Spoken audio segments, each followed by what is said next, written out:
So, hello, welcome everyone. Thank you for being here today. My name is Dora, and I'm joining you from Budapest, from Hungary.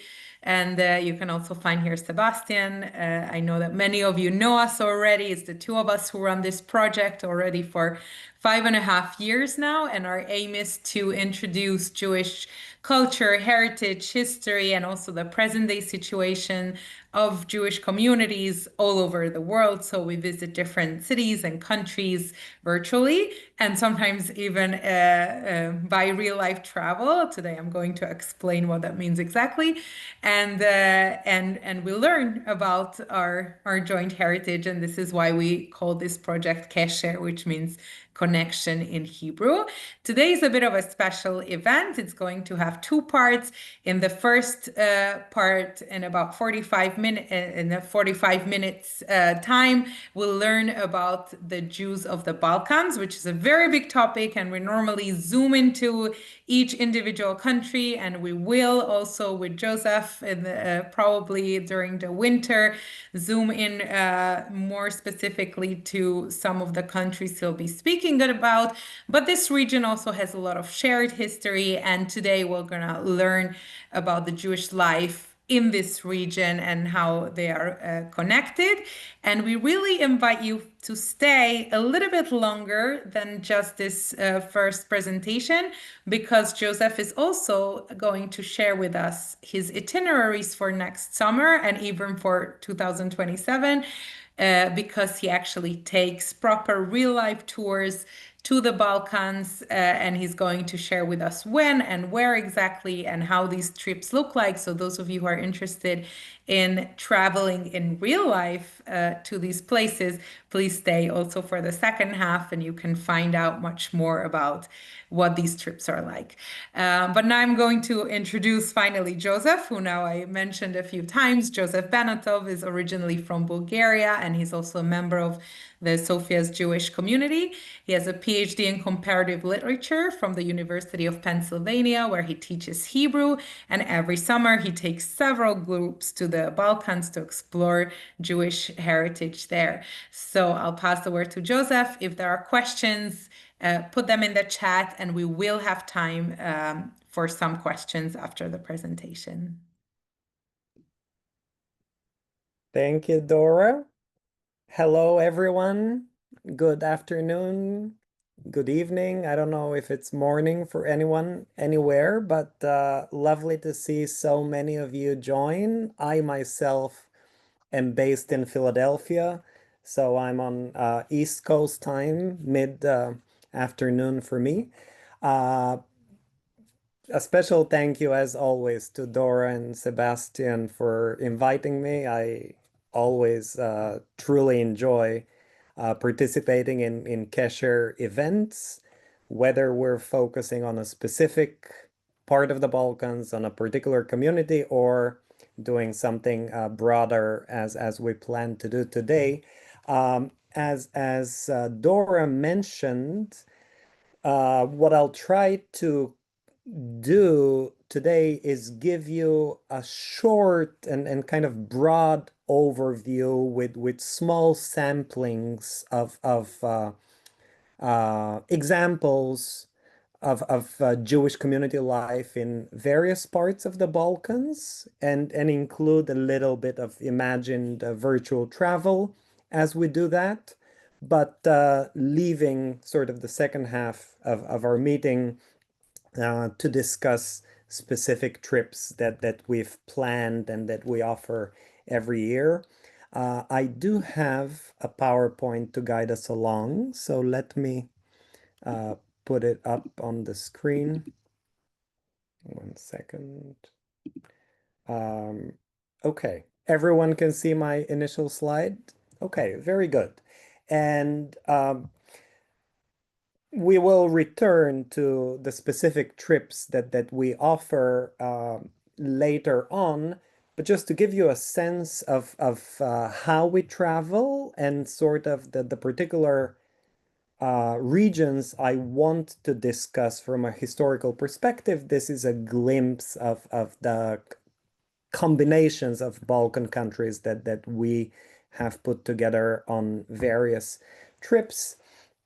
to get us started with kind of one uh, geopolitical, historical map of the region, you can take a look at the present day makeup of the Balkans, which is also subdivided into the Western Balkans and then the central or eastern part. But the Western Balkans also have today sort of a political significance because most of the countries, not all, but some of the countries of the Western Balkans are potential future EU members as well, or are on the path to hopefully becoming EU members. Another map here, this one focusing on mostly ex-Yugoslavia, but Albania as well. So an image of what kind of comprises the Western Balkans within that region.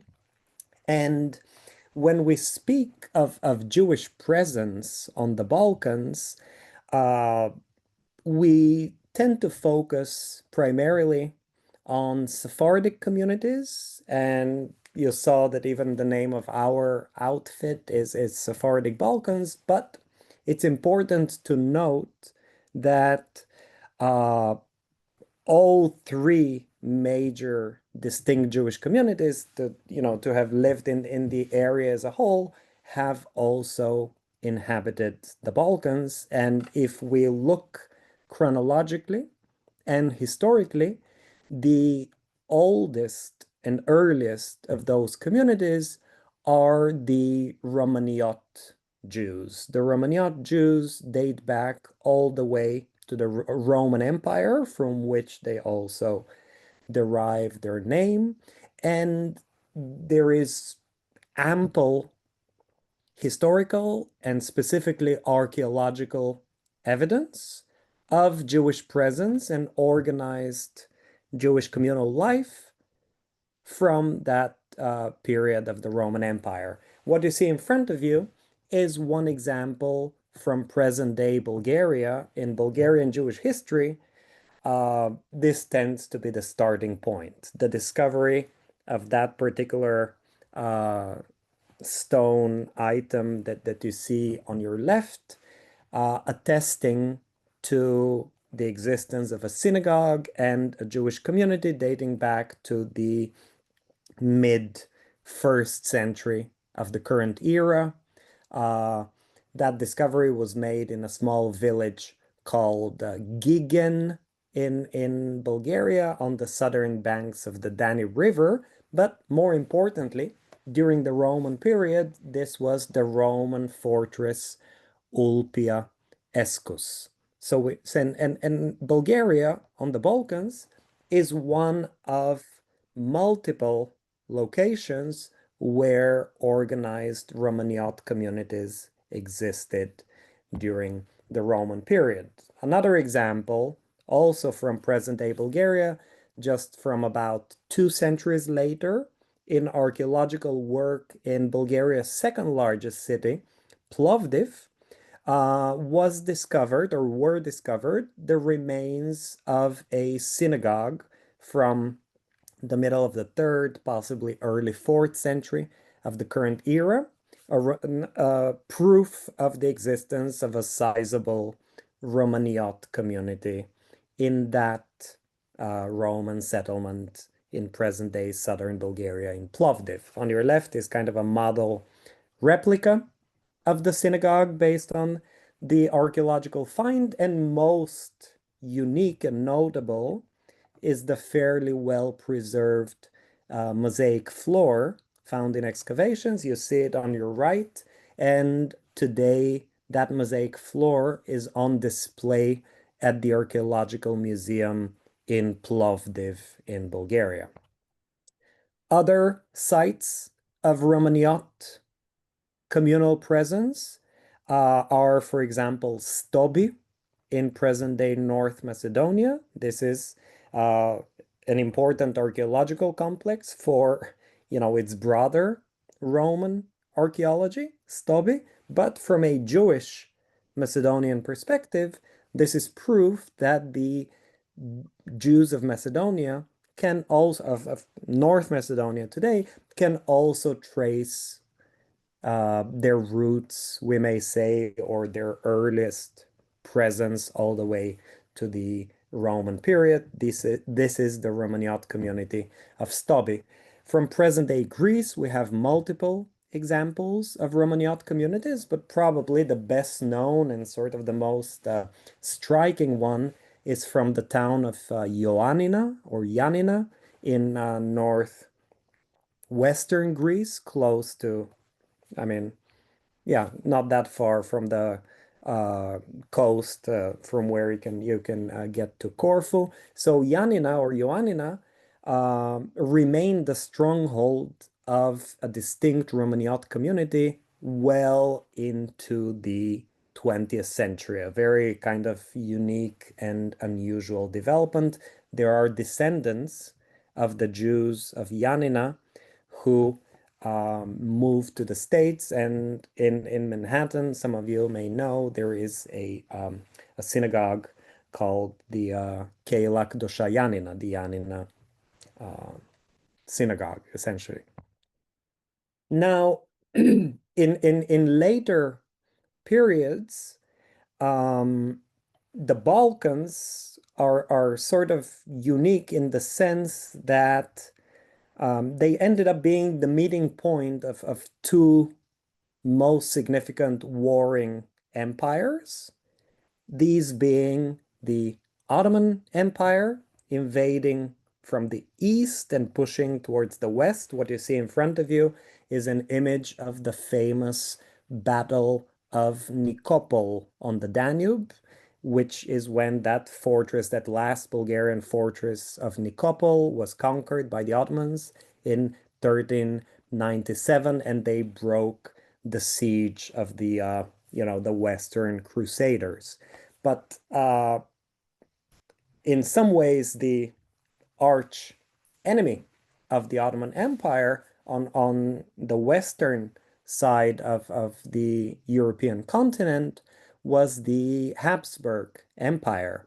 And when we discuss the history of Jewish presence in various parts of the Balkan Peninsula, it makes a lot of sense to think in terms of political reign in these areas. In other words, it was indeed in the territories of Ottoman possession where the Ottoman Empire ruled and governed. This is where we see sizable dominance of Sephardic communities. Conversely, in the lands under Habsburg or Austro-Hungarian rule, these are the territories where you can expect to see majority Ashkenazi presence. And it is most interesting to discuss the border zones, the contact zones between Ottoman Empire and Habsburgs and territories that changed hands back and forth, sometimes multiple times, where as this political transition happened, this also affected the makeup of communities. When the Habsburgs or Austro-Hungarians took over, this is when kind of Ashkenazi Jews arrived. When Ottoman rule was established, this is when we see again arrival of Sephardic Jews in Sephardic communities. Uh, Another map of kind of the territories governed by the Ottoman Empire and Ottoman advances. And we talk about sort of Sephardic presence in the Ottoman Empire, specifically dating all the way back to the late 1490s. You may be familiar with this map. This is the map showing the expulsion from the Iberian Peninsula, both from Spain and from Portugal in 1492 and 1497. And the red arrows show the route which the so-called Eastern Sephardim, those Iberian Jews, took through the Mediterranean and the various parts and places in the Mediterranean basin where they settled. And it is well known and well documented that the Ottoman Empire received and even welcomed large numbers of those Eastern Sephardim who settled in the Ottoman Empire, which means that from roughly, the 1490s into the early 1500s, as these Eastern Sephardim arrived in waves, this was the beginning of organized Sephardic Jewish life. And as these large numbers of Sephardic Jews arrived, they encountered predating Romaniyot communities. They also encountered Ashkenazi communities who had been there before them, but in many ways, the Sephardic Jews became the majority. They took over the control and the administrative management, so to speak, of Jewish life in these centers in the Ottoman Empire. So Salonika, famously, Thessaloniki or Salonika, became one of the major Sephardic metropolises in the empire. The capital, of course, Constantinople, Istanbul, became home to a large Sephardic community. Izmir or Smyrna received many Sephardic Jews, and then smaller groups of those Sephardim moved further inland, settling in Belgrade, for example, in Sarajevo, Bosnia's capital today, and various towns in present-day Bulgaria, still part of the Ottoman Empire. These are the origins of those Sephardic communities. One example of a very prominent and well-known rabbi to have arrived with that first wave of Sephardic immigration was Rabbi Yosef Karo, famously the author of Shulchan Aruch, the Code of Jewish Law. He settled in the town of Nikopol on the Danube in present-day Bulgaria, spent about 12 years or so in Nikopol before before making ultimately his way to Tzfat in present-day Israel. We mentioned Sarajevo. What you see in front of you is the absolutely spectacular interior of the Ashkenazi synagogue in Sarajevo, as it is commonly referred to. Sarajevo is one example of such a contact zone where from from the 1560s, when an organized Jewish community was established for the first time, 1564. This is the beginning of Jewish life in Sarajevo and of Sephardic Jewish life. So from the 16th century up until the end of the 19th century, Sarajevo was one of the main Sephardic hubs. But after the Ottoman Empire retreated in 1878, and Bosnia, the whole of Bosnia and Sarajevo, became part of the Austro-Hungarian Empire, this is when suddenly a wave of Ashkenazi Jews arrived for the first time and settled in Sarajevo. Soon thereafter, around 1902 or so, they built this fabulous so-called Ashkenazi synagogue. I am putting it in kind of scare quotes because today this is just the synagogue for the whole community of Sarajevo. And Sarajevo, today, the Jewish community of Sarajevo, is the result of this intermixing of a historically dominant and larger Sephardic community, and then a more recent wave of Ashkenazi Jews who, over the course of the 20th century, gradually became friends. At first they weren't, but gradually they did and started intermarrying between, Ashkenazi and Sephardic Jews. So this is the makeup of the community today in Sarajevo. Belgrade is another classic example where Sephardic and Ashkenazi communities meet and coexist, but also have different periodization in their kind of presence in Belgrade, going back to the imperial history.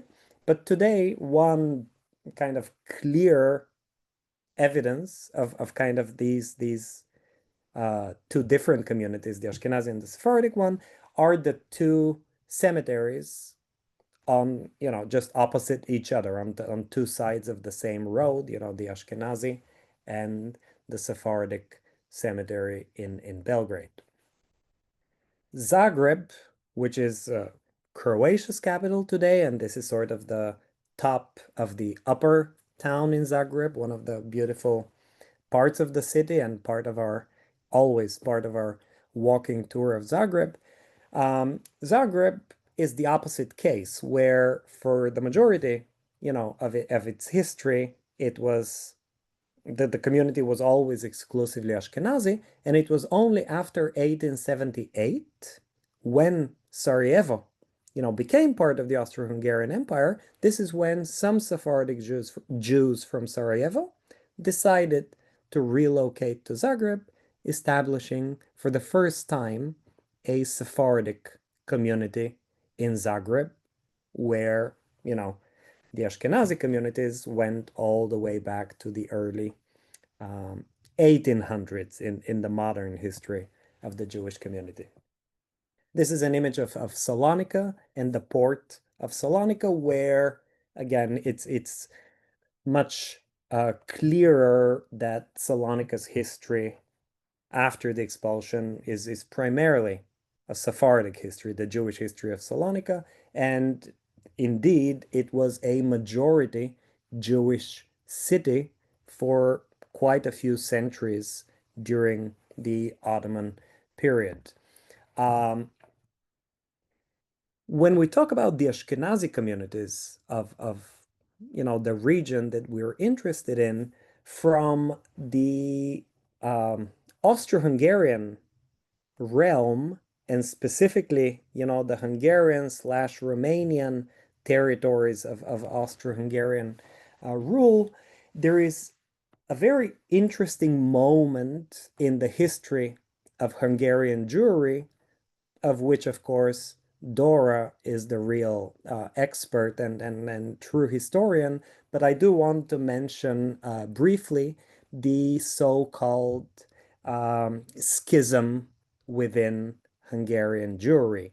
And this is a moment that took place, roughly between 1869 and 1871, when, for various, political reasons, the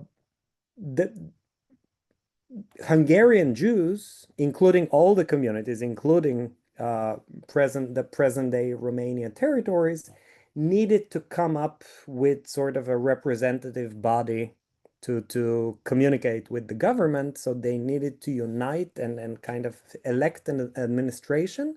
And instead of doing that at the Congress tasked to do that, there was an enormous fight and rift and split within the community, resulting in that so-called schism.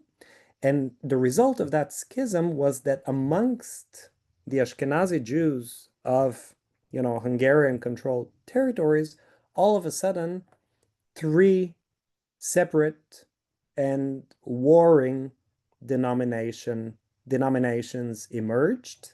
The modernizers became known as the Neolog Jews, and Neology or Neolog Judaism is kind of a sort of a unique outcome within Hungarian Jewish history.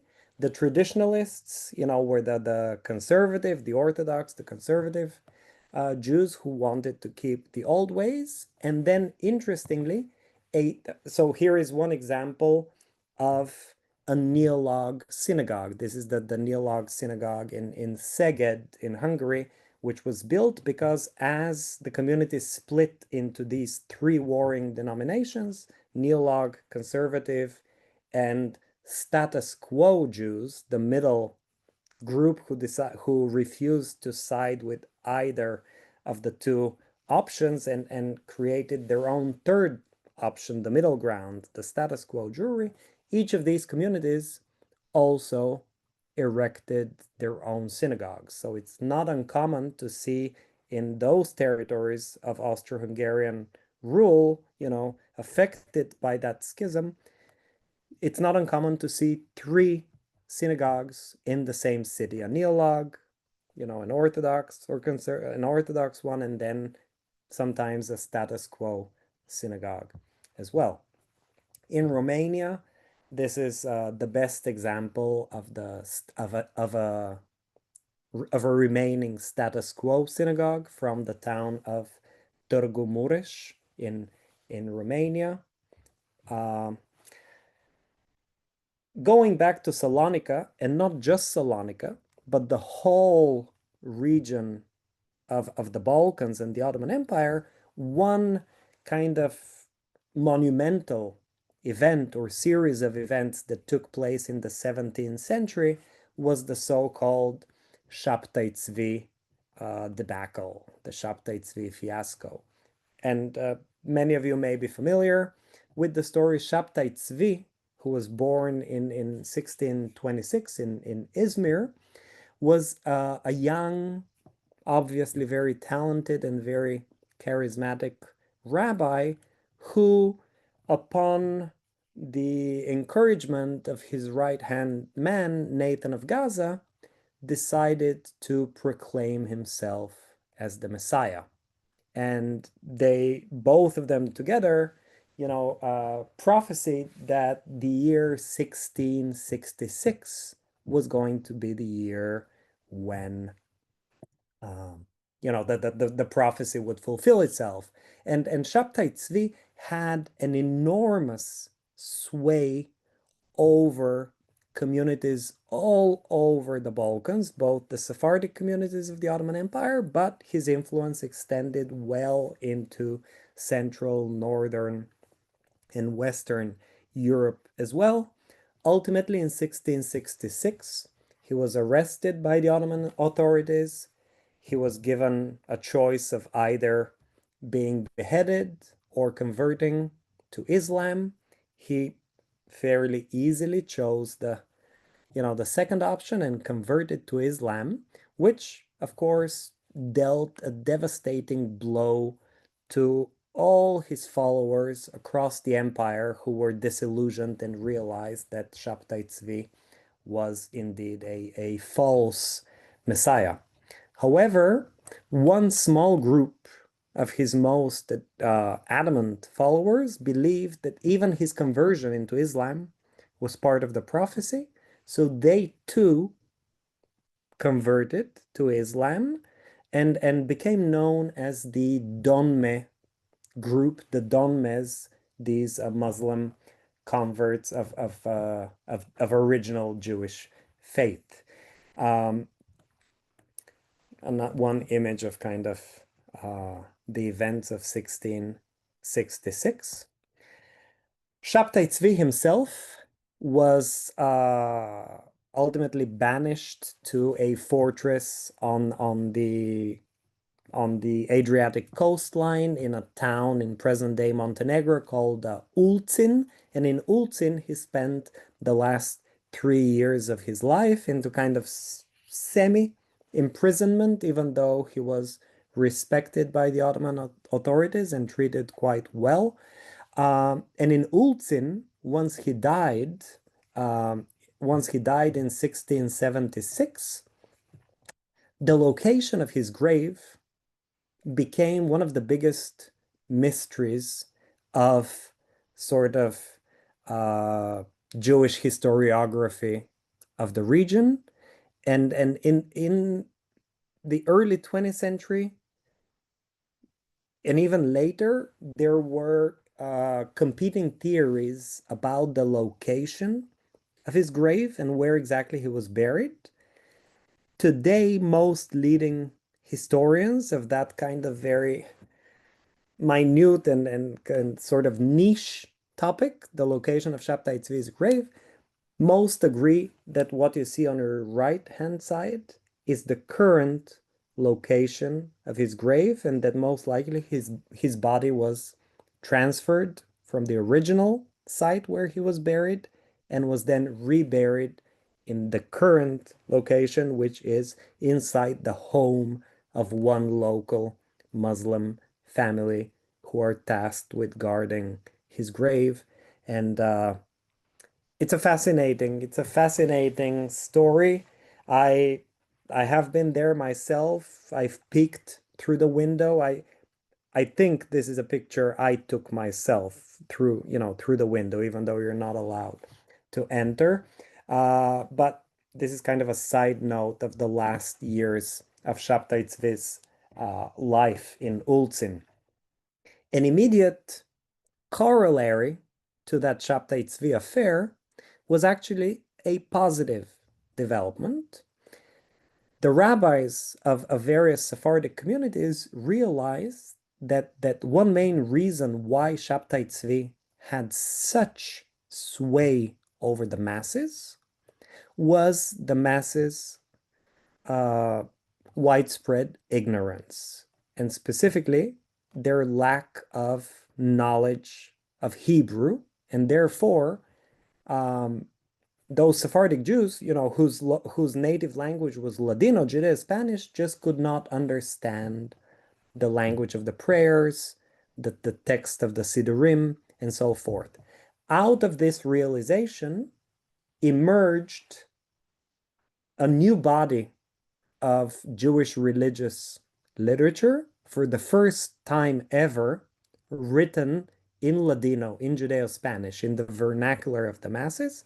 And that series of works became known as Me'am Loez, meaning of a foreign people. And these were simplified, popular retellings of the books of the Hebrew Bible, and then other later uh, uh, texts central to Judaism, all written by knowledgeable rabbis in the language in popular, accessible language of the masses.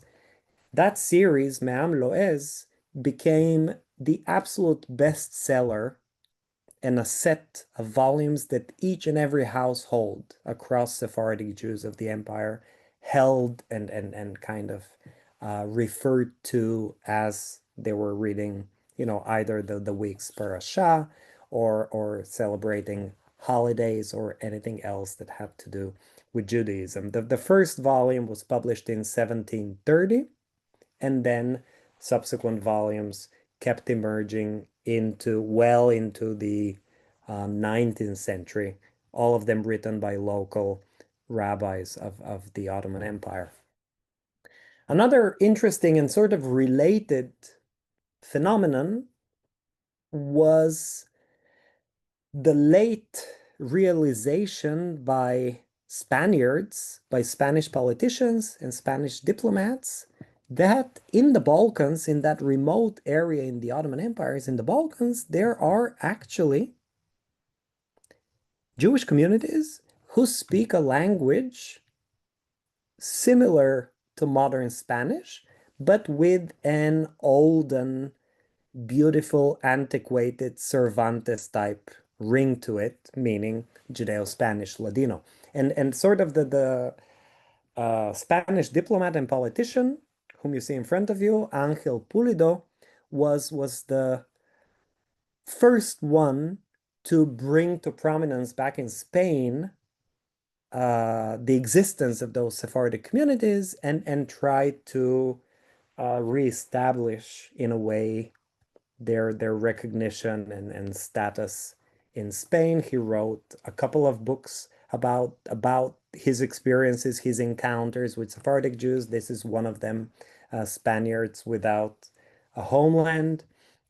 Uh, and his first encounter with one such Ladino-speaking Jew was his encounter with Rabbi Chaim Bigerano, whom he was a Bulgarian-born Sephardic rabbi, whom he met on a boat on the Danube somewhere in the present-day Bulgarian portion of the Danube. And he heard the rabbi speaking to his wife in Ladino, and Angel Pulido was fascinated by kind of the discovery of this 15th century sounding Spanish and of these communities that he was not previously familiar with.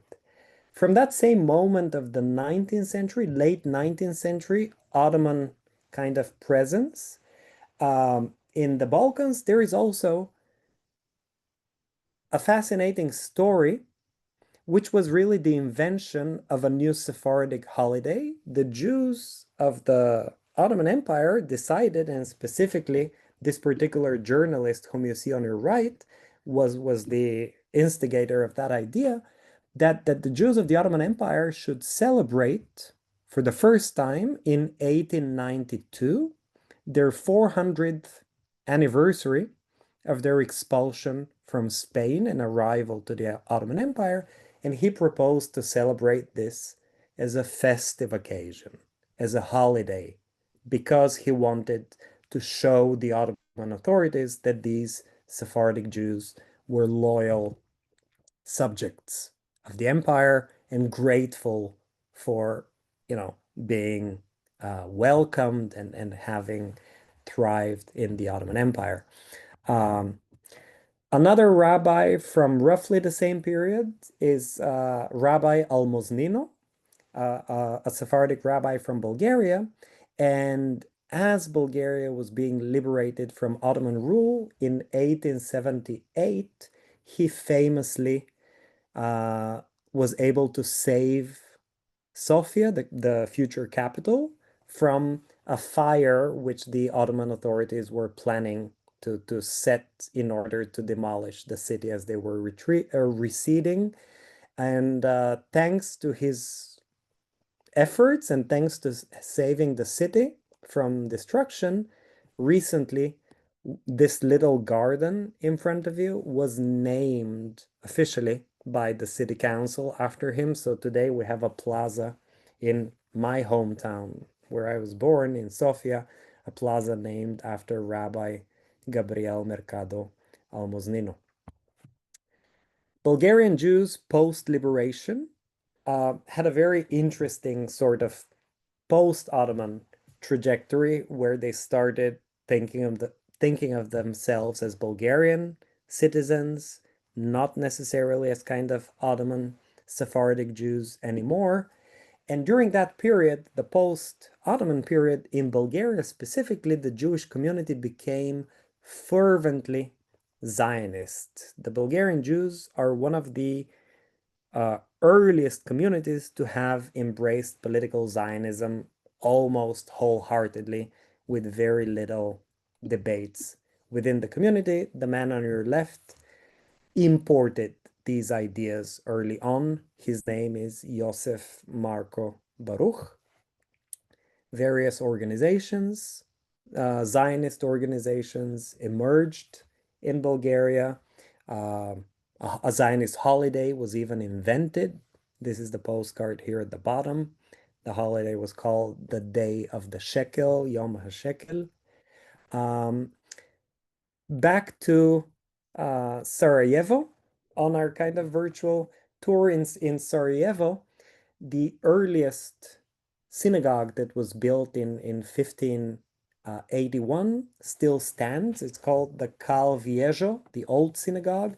And today it's the Jewish Museum, sort of telling the long history of Sephardic presence up until the tragic events of the Holocaust. And what's interesting that even though it's primarily a museum, it is still an active synagogue, maintains its status as an active synagogue because the Jewish community celebrates Rosh Hashanah every year here, in addition to the, fully active synagogue, so they can maintain its status. The Holocaust had different effects on different parts of the Balkans. What you saw on the previous slide was a book chronicling the 12,000 Bosnian Jews who perished during the Holocaust.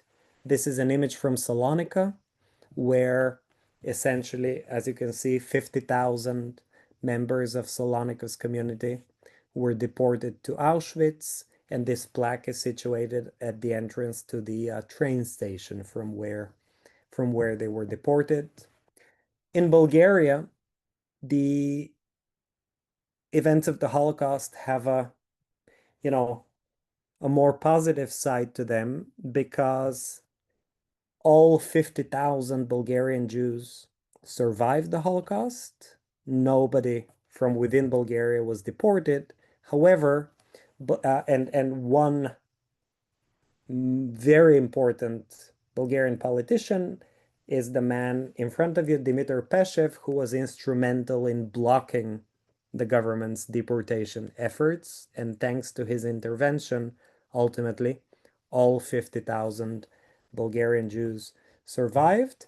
But as we say that, it's equally important to mention that Bulgaria, as a German ally, did deport 11,343 Greek and Macedonian Jews who were under Bulgarian occupation, all of whom were deported to Treblinka and all of whom perished. So Bulgaria's record is a mixed one as well.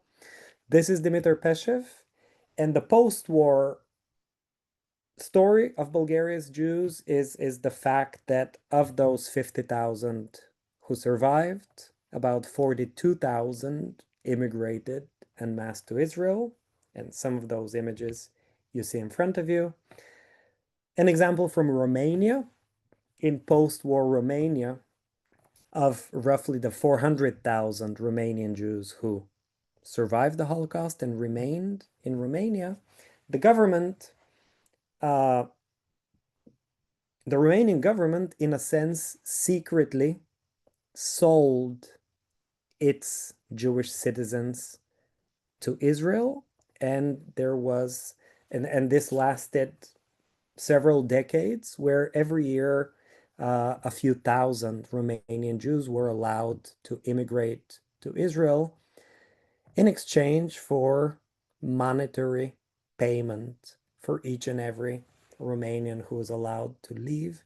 It's a shocking and also fascinating story, and there is interesting research on it if you're interested. Finally, in this historical part of our meeting, I want to mention this is the cover of an interesting study, scholarly study that came out in the mid-90s, a book called Imagining the Balkans. And this Bulgarian-born historian, Maria Todorova, makes the argument that the Balkans have this unique fascination for Westerners, where Westerners imagine the population of the Balkans in Orientalist terms, in slightly or even more than slightly demeaning and degrading Orientalist terms, where they think of this pocket of Southeastern Europe as being, in a way, Asian, Oriental, backwards, less developed culturally and intellectually.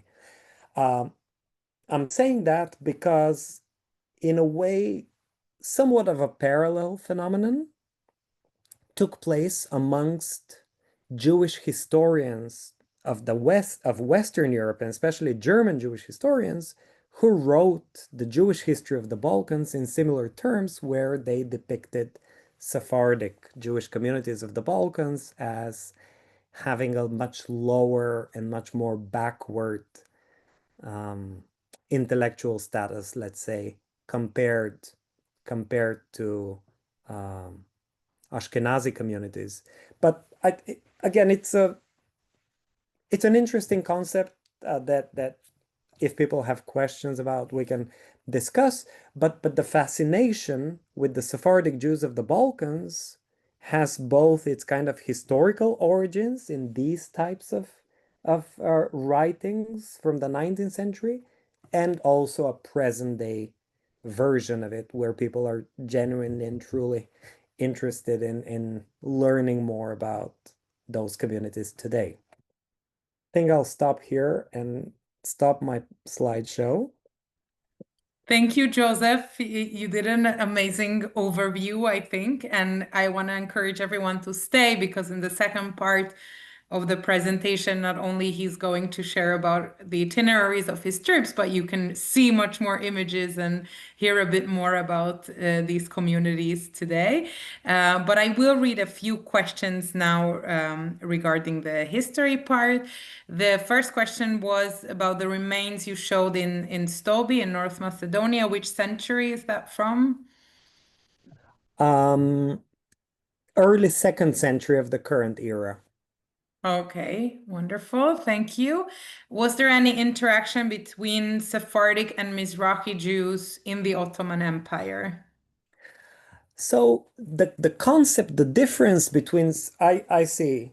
So if we're talking about Mizrahi Jews as the Jews of, let's say, Northern Africa or possibly the Middle East, um, territories, I mean, to the extent that some of these territories were part of the Ottoman Empire, yes, there was interaction between, let's say, the Ottoman Jews of the Balkans and other Ottoman communities of the empire. There was constant trade, and sometimes rabbis would come from, uh, let's say a Mizrahi geographic realm to the Balkans. So absolutely, I would say there was a lot of exchange and interaction. Yes. Thank you. The next one is a quick one, and then I'll ask one longer one, and then we'll go to the second part. So, how many synagogues are in Sarajevo today? Well, in Sarajevo, there are three main ones: the Ashkenazi synagogue, which is the community synagogue, the Jewish museum, which I showed you, the Cal Viejo. Right next to the Cal Viejo is the Cal Nuevo, which is about 100, 200 years, uh, younger, but still from the 17th century. There is the Cal Grande, so there are more. There is the Cal Grande from the 1930s. Then in one neighborhood on one of the hills, there is the Believa synagogue.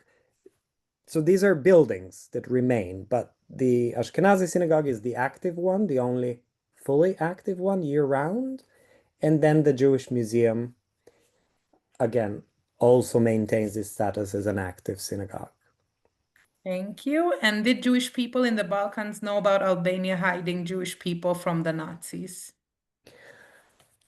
At the time of World War II, it's hard to say.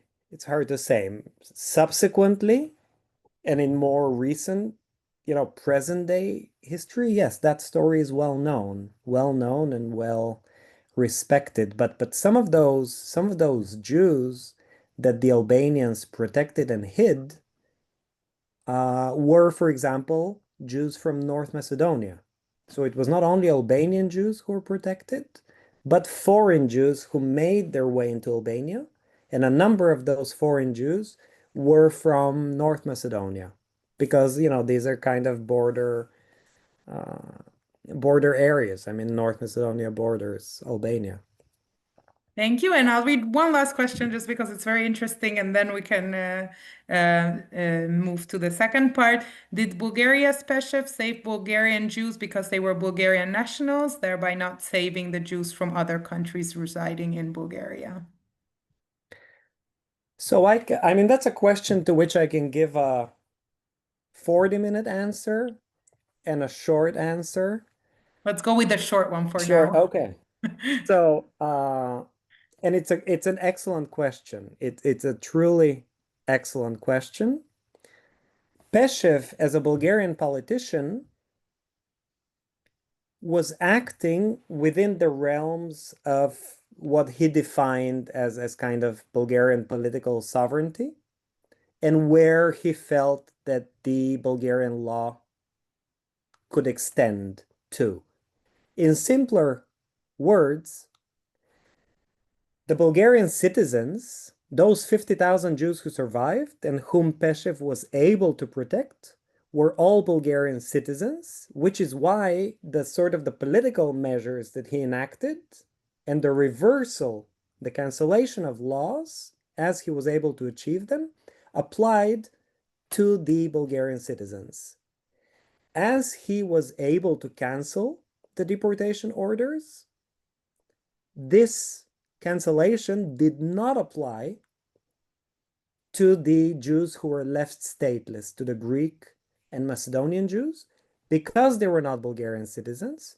And they were not Bulgarian citizens because Bulgaria had explicitly deprived them of the option of becoming Bulgarian citizens.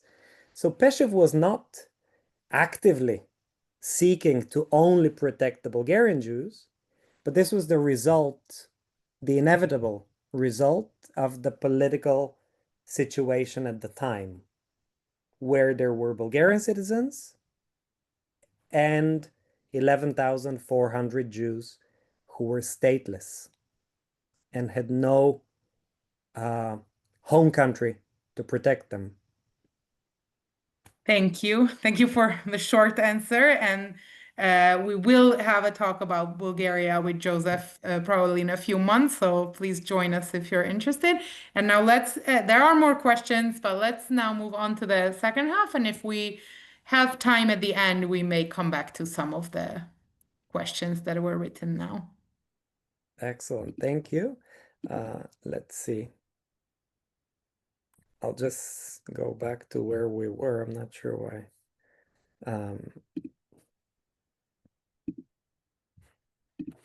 So to give you a sense of sort of how we travel through that region and kind of the type of history and present day communities we encounter as we travel, in the Western Balkans, one of our annual tours and all of our trips are offered, every year right around the same time.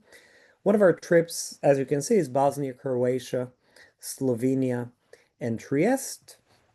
We start on that trip in Sarajevo. We talk about the rich, uh, Jewish legacy and heritage in Sarajevo. We, of course, visit the National Museum in order to see the Sarajevo Haggadah, and then continue to Croatia, to Dubrovnik on Croatia's coast. Then along the coast, we spend 3 nights next in Split, Croatia's port town. And while we are in Split, we also take a day trip to the island of Hvar, one of the most gorgeous islands in Croatia. After we spend some time along the coast, we move inland towards the capital, and on the way we visit the Plitvice Lakes. And then from Zagreb, we continue to Slovenia, ending the trip in Ljubljana.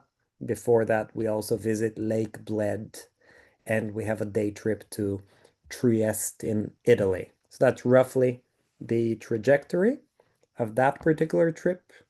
Here is an image you've seen already, the Cal Viejo in Sarajevo, the Jewish museum. Images from the Ottoman part of Sarajevo, the Bashcharshia Old Bazaar. And Sarajevo is indeed one of the best examples architecturally where you can truly sense the Ottoman presence in the city to this day, and also the divide between the Ottoman part of the city and the Austro-Hungarian architecture that was added. This is the grave of the best known rabbi in Bosnia's Jewish history, Moshe Danon, who was buried here in 1830, sorry. And this is a pilgrimage site for the Jews of Bosnia. And it's located very close to the most iconic city in Bosnia, and the town of Mostar, best known for its bridge, its Ottoman bridge over the Neretva River. We, of course, visit Mostar as well. Here are images of the Haggadah, which we see at the museum. Dubrovnik, the undisputed gem on the Adriatic coast. We spent 2 nights in Dubrovnik. The 16th century synagogue, located at the top floor of kind of a small house, but built for that synagogue. And then there is a museum on the lower floor, which we visit. A bird's eye view of the fortification walls of Dubrovnik. And if there are Game of Thrones fans among you, you will maybe recognize this as one of the filming locations. More images from Dubrovnik. Split is the second hub where we are while we are on the Adriatic, and this image is taken from the hill where the Jewish cemetery is located, which we visit, of course, as well. A closer view of Diocletian's palace, and the whole old town is essentially Diocletian's palace, and inside Diocletian's palace there are very interesting uh, wall engravings of 5-point menorahs dating back to the Roman period. This is the synagogue in Split. It's just a couple of decades younger than the one in Dubrovnik, also from the 16th century. And on your left, this is the synagogue's Gabbai, Mr. Altaratz, who is always happy to welcome our groups and has a very unique and sharp sense of humor. Hopefully, if you decide to visit, you will meet him. Here are images from that cemetery I mentioned, and a unique shape of the tombstones of the cemetery in Split. The port by night and Diocletian's palace in the background.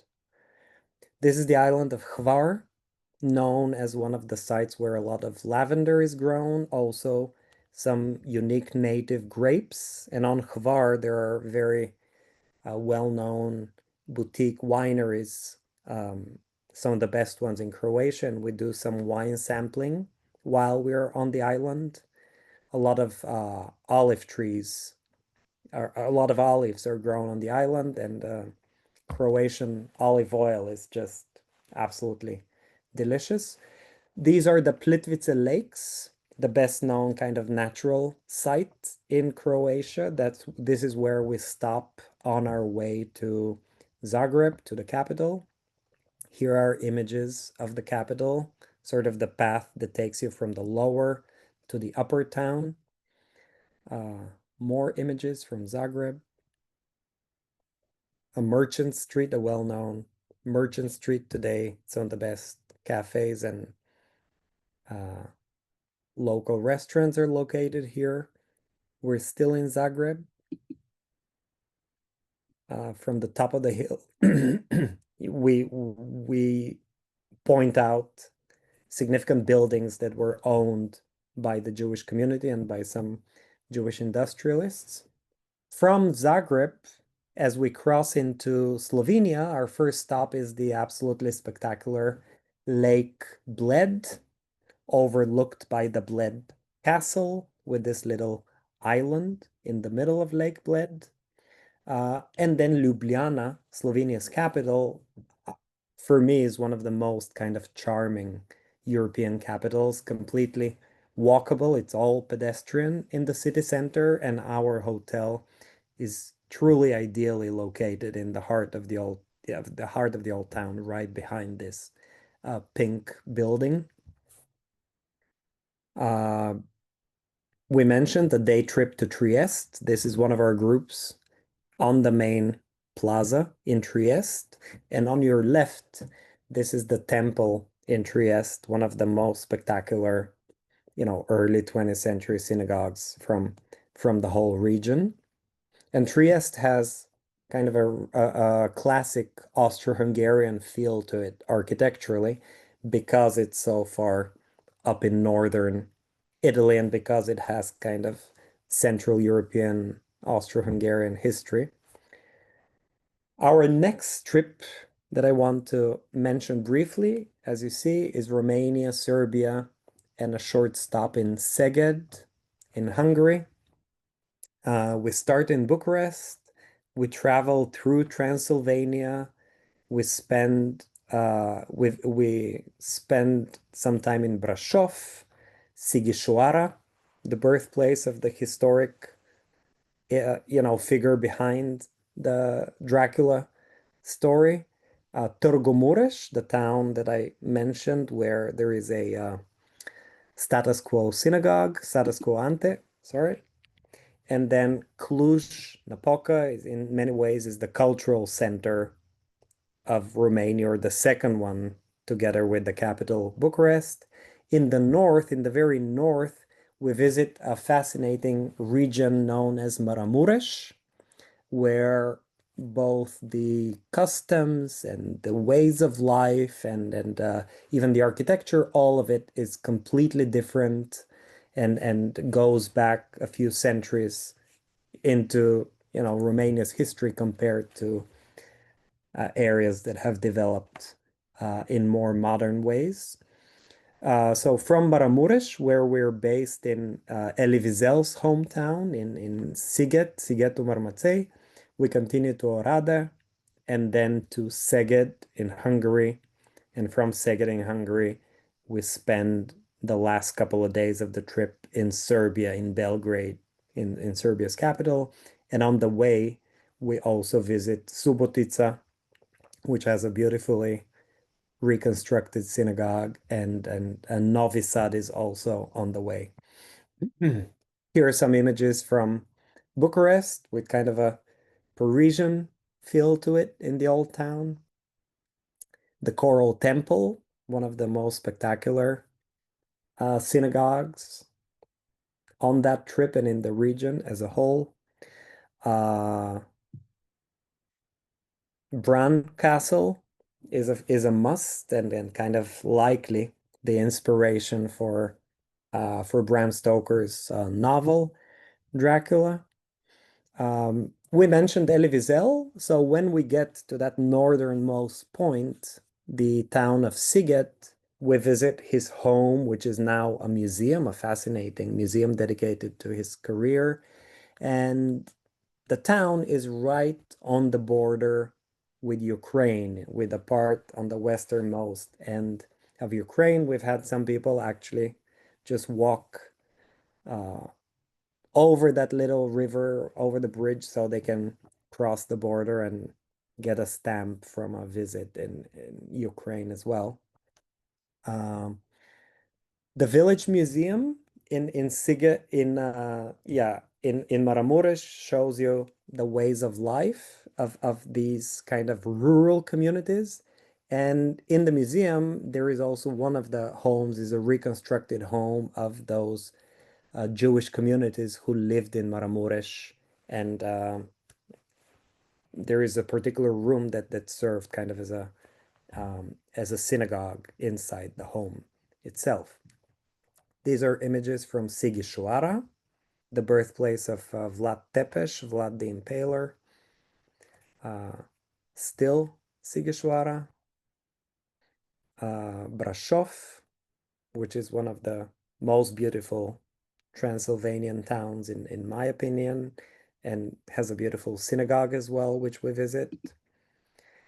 And then this is the absolutely spectacular synagogue in Szeged in Hungary. I showed you an image earlier of the exterior, but it's very ornately decorated, and it's the work of the best known architect to have designed quite a few of the you know late 19th century and early 20th century synagogues in the area. So this is Szeged in Hungary. Uh, Once we cross the border from Hungary into Serbia, our immediate next stop is Subotica, and that synagogue, which I mentioned, it was a multi-million dollar renovation project, and they did an amazing job. It's truly back to its original glory after the renovation. And the town itself is quite spectacular. I didn't show you images from Belgrade, but Belgrade is a fascinating city and a great place to end that trip. And then our next combination of countries is Montenegro, Albania, and Corfu. On that trip, we start in Montenegro, in Kotor, which is in a way, for some people, a mini Dubrovnik of sorts, but I think it has unique beauty that, surpasses in some ways what Dubrovnik has to offer, but they're close. As you can see, they're quite close to each other. So we spend about 4 days in Montenegro while we're based in Kotor on the Kotor Bay, and then we travel along the coast, making a stop in the town of Ulcin, where Shabtai Tzvi was buried, and then we cross into Albania. We spend 3 nights in the capital, in Tirana, and have a day trip to a medieval castle in Kruja. Berat is our next stop on the way, and a UNESCO World Heritage Site in Albania, and deservedly so. And the other, UNESCO old town is the town of Gjirokastra in the south, which is our last hub in Albania for the last 2 nights before we go to Saranda, a coastal port town where there is a synagogue from the Roman period, or the remains of a synagogue from the Roman period. And then we take a speedboat to the island of Corfu for 3 nights at the end in Corfu. Just a few images. This is the Kotor Bay, absolutely gorgeous with kind of fjord style scenery surrounding the city. Uh, this is Berat, one of those UNESCO towns in Albania. Gjirokastra, the other Albanian town. This is where we spend 2 nights in southern Albania.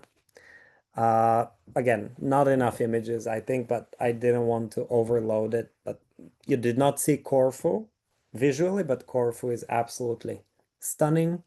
And then our last itinerary is Bulgaria, North Macedonia, and Greece. We start the trip in Macedonia's capital, in Skopje. Then we spend 2 nights in the most beautiful town in North Macedonia, which is Ohrid, on Lake Ohrid.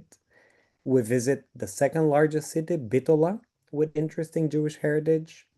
And then from Bitola, we cross the border into Greece. We visit the tomb of Philip II of Macedon in Vergina, and we then arrive in Thessaloniki, spending 3 nights in Thessaloniki, after which we travel to Bulgaria. We are based in a gorgeous wine estate for one night in kind of Bulgaria's best known wine growing region, Melnik. Then we spend 2 nights in the second largest city, Plovdiv, and the last 2 nights in the capital, in Sofia, in my hometown. This is the Sofia Synagogue. I think we may have seen an image earlier, maybe not. The chandelier, close-up of the chandelier. I forgot to mention that for people from Sofia, such as myself, this is the most beautiful synagogue in the world. Uh, More images from the city center, from Sofia, the National Theater on your right, a Russian church on your left. From this one is from 1912 or so. The only other active synagogue in Bulgaria is in Plovdiv, the second largest city. It's a smaller but very, very charming synagogue from 1895 or so. It's called the Zion Synagogue. This is the old town in Plovdiv, very picturesque and beautiful, and has these, cobblestones that sometimes are a bit hard to walk on if you have high heels. Some beautiful homes in this typical 19th century revival style architecture, which is well known in Bulgaria. In Skopje, where the trip starts, of course, a very important visit is a visit to the Holocaust Memorial Center. It's a very, very beautifully curated museum. Many people have told me that it's one of the most impressive museums of that type, a Holocaust museum that they have seen. They've done a truly excellent job, and it tells the long history of Jewish presence in North Macedonia. The modern day synagogue in Macedonia, in Skopje, this is on the top floor of the Jewish Community Center.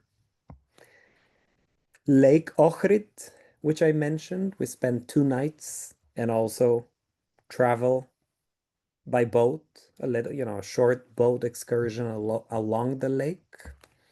The best known image of Ohrid in many ways is the Jovan Kaneo church on one of the cliffs overlooking the lake.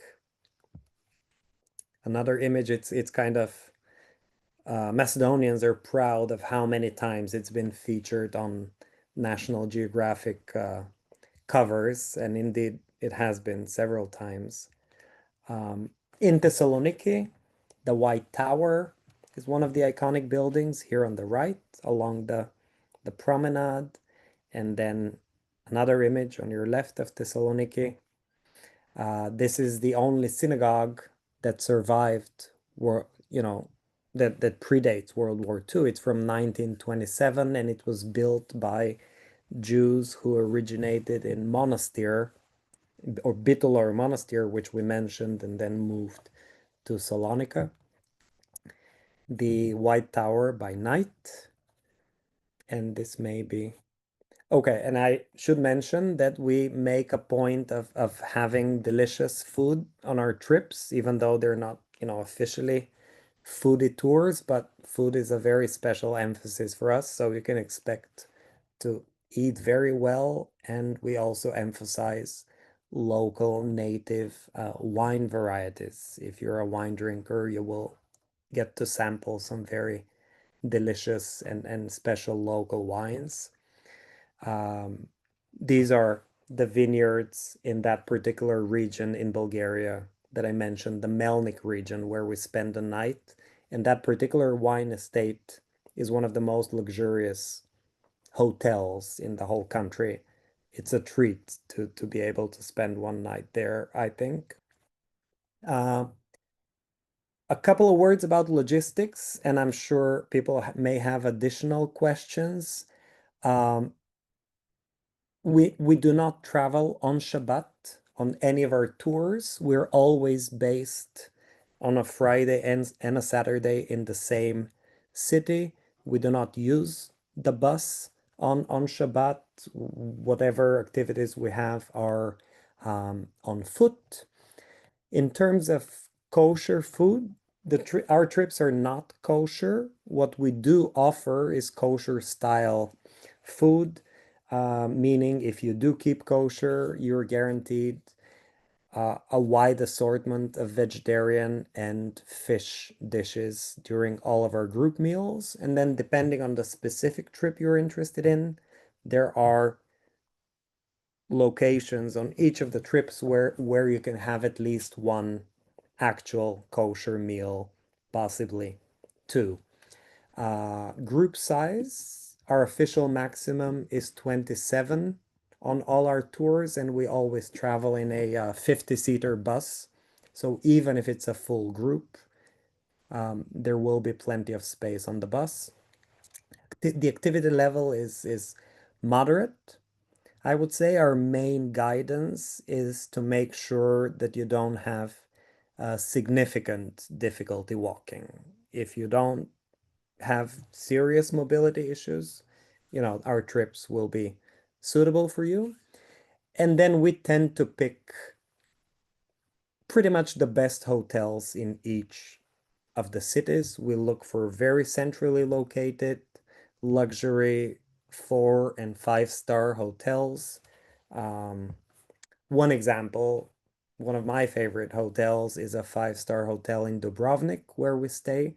Uh, just absolutely gorgeous views from your rooms, from the breakfast room. This is sort of where breakfast is served. So, imagine just sitting and observing those views, and it's always also where you can have dinner.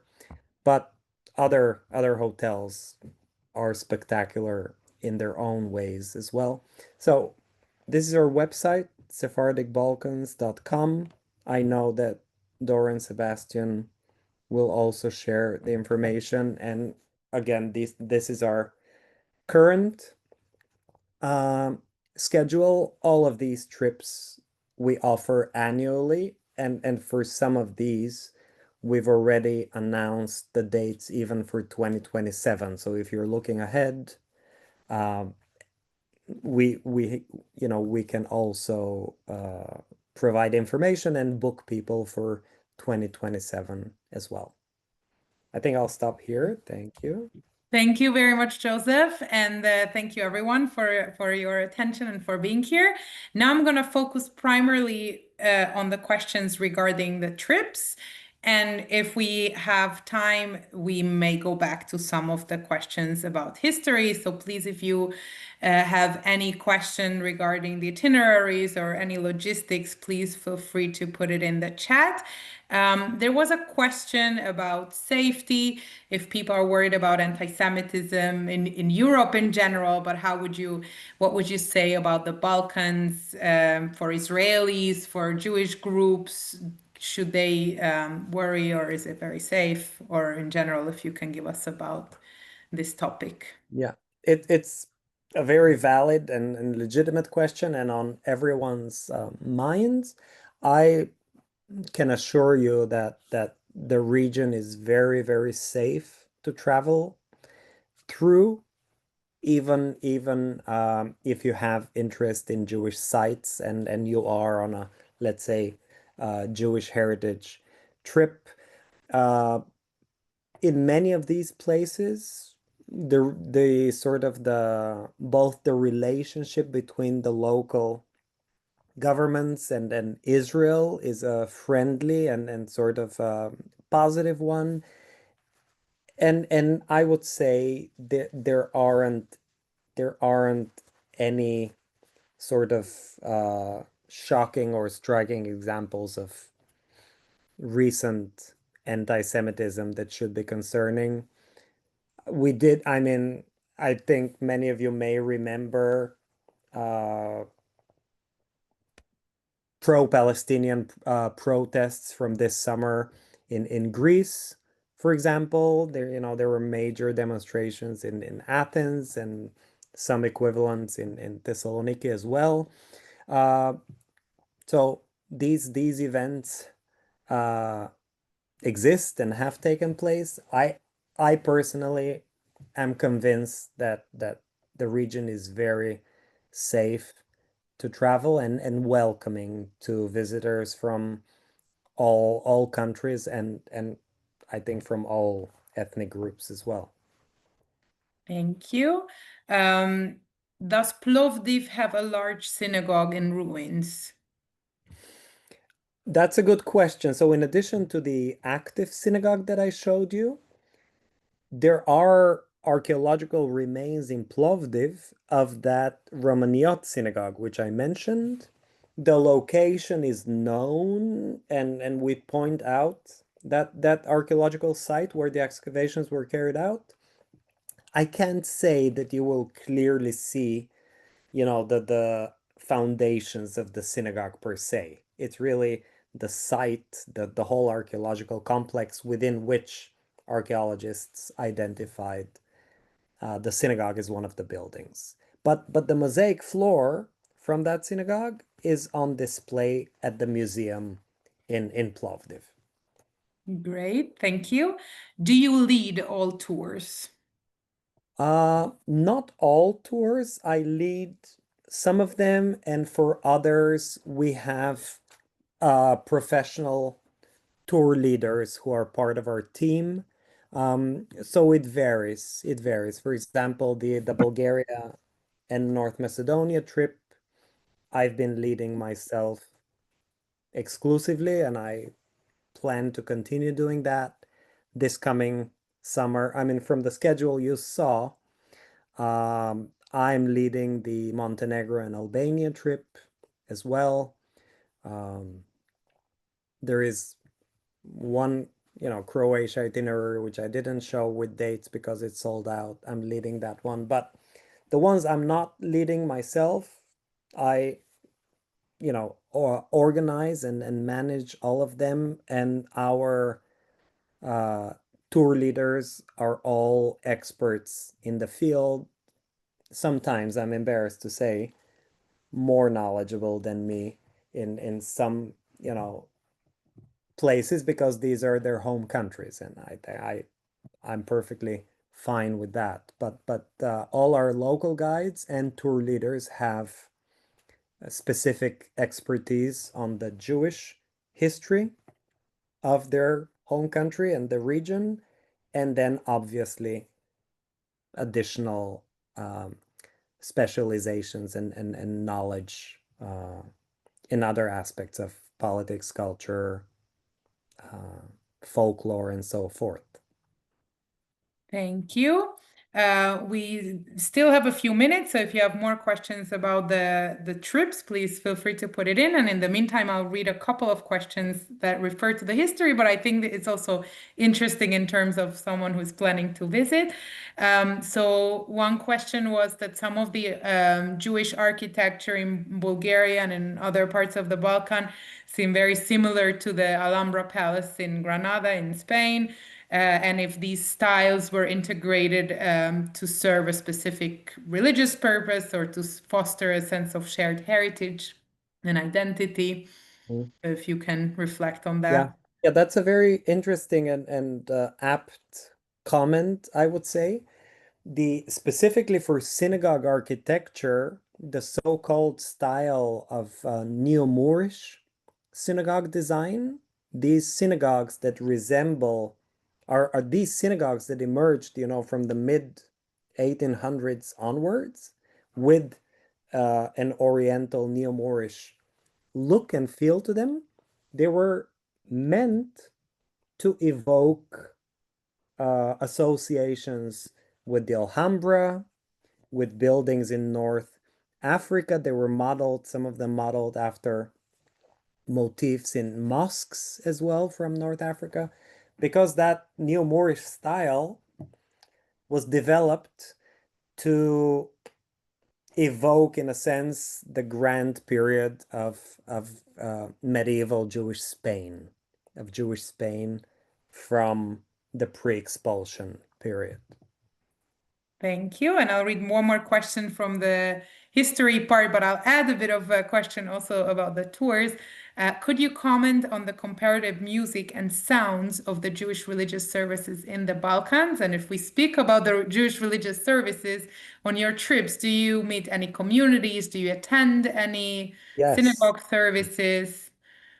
So So on the second combine the two questions. second part of the question, absolutely. Meeting Jewish communities, representatives of Jewish communities, finding out about the daily life of those Jewish communities is really one core part of what we try to do. And we're always joined by local members of the communities. For Shabbat, depending on the trip, there is always kind of a service either at a synagogue or our own service, uh, depending on the trip. Um, and then in terms of comparing the kind of the musical traditions, I have to confess I'm not an expert. I would not be the best person to give you an in-depth comparison of the differences, but there is interesting literature and scholarship on this. I will say that many communities on the Balkans sing, for example, Enkeloeino in Ladino as part of the Shabbat service, and it's kind of a unique experience to hear it, sung and performed in Ladino. Thank you. And Jake says that his background is with Albert Behar and Joseph in the Gabbai of the Plovdiv synagogue. Yes. The Albert Behar, sorry. Yes. So if Jake, you want to say hello just so we can see the picture, please feel free. Oh, I see. And Hello, Joseph. How are you? Hi, Jake. Hello. He's an excellent tour guide. He's an excellent administrator. We enjoyed our trip. We spent 2 weeks in Greece, Sofia, Northern Macedonia, Skopje, and the cities in Greece and Sofia. Thank you, Jake. Thank you. And please check your Venmo account after the meeting. Thank you. thank you, Jake. And Magda, please ask. You can unmute. Excellent presentation. Thank you very much. Very comprehensive. If I just can make a comment, when you are going to go to Târgu Mureș, where you had the status quo ante synagogue, if you can go to the old Jewish cemetery, there is a beautiful and very touching memorial for people who perished in Auschwitz. I don't know if the cemetery is closed. We were not able to get there, but a tour may be able to do that. Mhm. And also you were saying about the gentleman from Spain who traveled in Serbia during between the two wars and noticed a couple speaking Ladino. As far as I learned from a different class, he was influential enough to pass a law in Spain that anybody who can prove that it is originally from Spain can claim Spanish citizenship. So during the war, some Spanish ambassadors used this law to give Spanish passports to Jews, saving, I don't know the numbers, but he who saves a person saves the universe. And some people got saved in this way. Exactly. Thank you very much, Magda. Thank you for adding this and thank you for the recommendation in Târgu Mureș. Thank you. Thank you. The only comment is, yes, you said that Cluj is the cultural center of Transylvania. That is the city where I grew up in Timișoara, which also it is by its diversity, cultural diversity, multinationalism, the cultural center of Timișoara with a very vibrant Jewish life. And it's the place where the revolution in 1989 started. Just a plug. Thank you. Thank you, Magda. Thank you for sharing. So I know that there were a few more questions about historical parts, but I hope you will join us in further presentations with Joseph, where we will dive deeper into the history of each place. And also, if you got so interested, then please join one of Joseph's tours and you can experience it in real life. I just also want to mention a lot of comments, Joseph, about congratulating you on the presentation. You really did an amazing job introducing such a big region with such a rich Jewish heritage and diverse and different in so many ways. And you managed to give us this excellent overview and it was wonderful to hear. And of course, thank you everyone for being here today and for your questions and comments and curiosity. We really appreciate it. As always, tomorrow we'll send you follow-up information so you'll receive this recording and you'll also receive Joseph's itineraries and contact details. So if you are interested in getting in touch or getting on one of the trips, then you'll have the chance to reach out. You can also write directly to us and we're happy to make the connection. So either way, you're welcome to reach out to us. So thank you very much, everyone. And thank you, Joseph, once again. Thank Thank you, you. everyone. Thank you. Merci. Thank you, everyone. Have a wonderful rest of the day or good Thanks. night, depending on where you are. Bye, everyone.